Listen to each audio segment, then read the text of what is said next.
This isn't about you being Elon Musk, but you can be, a Jack Richardson working at a place that started at the bottom and now is an executive C-suite running media, running finance, running something, chief of staff, making 200, making 220, and then boom, 5 years later, you got shares in a company.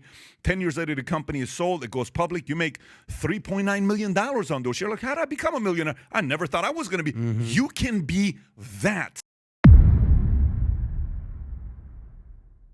Hey, 23-year-old, you don't work hard. How much does that suck? FYI, just so you know this. As a kid growing up, you know how people say, well, my dad always did this, and my mom always called me, my mom called me a moron, my dad called me this. You know what my dad called me when I was a kid? You're lazy. Yep. He said it thousands of times when I was 14, 15, 16. I was so sick of it. And then I said, maybe this man is right. I'm and I lazy. went in the army. I said, you know what? No, I'm going to work my ass off. Then in a marketplace, sits there and says, you want to work? We're going to reward you. Some people say this argument when you say something like this. They say, you're not being sympathetic to the younger generation. Okay, no problem. Or they'll say, Pat, the rich are getting richer and the poor are getting poor. Okay, and that's not cool. The wages are low. They're not paying as well as they did before. No problem. Here's my ideas. Couple things. One, I remember, I'm in the army. Me and this other guy, he says to me, we're sitting in a room, and the sergeant says to us, guys, start setting aside $200 a month of your money into a Roth IRA. And I'm like, this guy's full of shit. You want me to put $200 a month into a Roth IRA? You're out of your freaking mind. Okay. So I leave. My buddy, we go out 2 weeks later to the club. And I'm buying drinks. I'm having fun. I'm like, dude, how come you're not drinking? He says, dude, I can't afford it. I said, dude, what do you mean? We make the same amount of money. We live in the same place. We have the same exact car payment. He says, yeah, the difference is I'm setting aside $200 a month in a Roth IRA. I said, what a freaking boring guy you are, you freaking idiot. And I'm making fun of him, right? Anyways, 2.5 years later, I'm getting out of the army. Okay? I'm ETSing. Yeah. And we're sitting there talking. This guy shows me an account, says, Pat, look at this. It's got like $6,000 or $7,000 in it. He's got $6,000 or $7,000, which some people say, that's not a lot of money, Pat. What are you talking But about? back then, yeah. Dude, trust me. That was a lot of money because I got out of the army with nothing. Yeah. And I sat there and I'm like, damn. So watch this. Just 2.5 years ago, we had the same exact net worth. So every month, his net worth was going higher than mine by $200. Plus interest on the other six. Plus interest on the other six. So eventually, the separation between he and I got what? Wider and wider and wider and wider, naturally. That moment when I got out of the army broke, I understood the concept of this freaking guy set aside $200. This lazy guy that wanted to party nonstop with his money, Drink. He wasn't a long-term thinking. I was drinking, partying, that's what I was doing. But I learned very quickly. Once I got out and I started working at Bally's, I started setting aside my money. One day, 9 months after being at Bally's, my boss and I are sitting there, the three of us, we're at Denny's. And they had been at Bally's for 9 years. I'd been at Bally's for 9 months.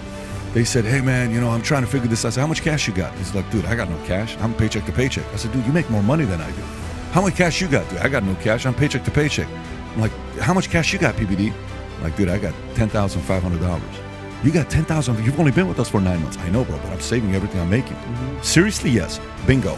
So this chart shows if you keep saving and investing and others don't, you don't separate incrementally in a way that you think. You separate exponentially. And by the way, the separation's gonna get wider and wider and wider and wider. No matter how much you bash rich people, they're gonna go wider because while you were kicking it, wanting to work 3-4 days a week, they're doing 6 days a week because the Bible says take 1 day off, and a lot of people follow that guideline of just taking 1 day off. But everybody wants a 4-day work week. Don't be upset at the guy that's whooping your ass because he's working 6 days a week for 10 years and you work 4 days. Let's actually do the math. Boom. A guy works 6 days a week and only takes Sundays off, which is what I did. And it's till today, that's my philosophy, right? So a guy works 6 days and he takes 1 day off. Over year span. What is it over a year? Over a year, you get 52 additional days a year, okay? Which is how many hours? Roughly 416 hours, because I'm doing 58 times 8, I think that's 416 hours, right? So that's 52 additional days you get per year. Do you realize within 6 years, within 7 years, you got one additional year? Wow. Within 10 years, you got years. Within 10 years, you got 520 additional days.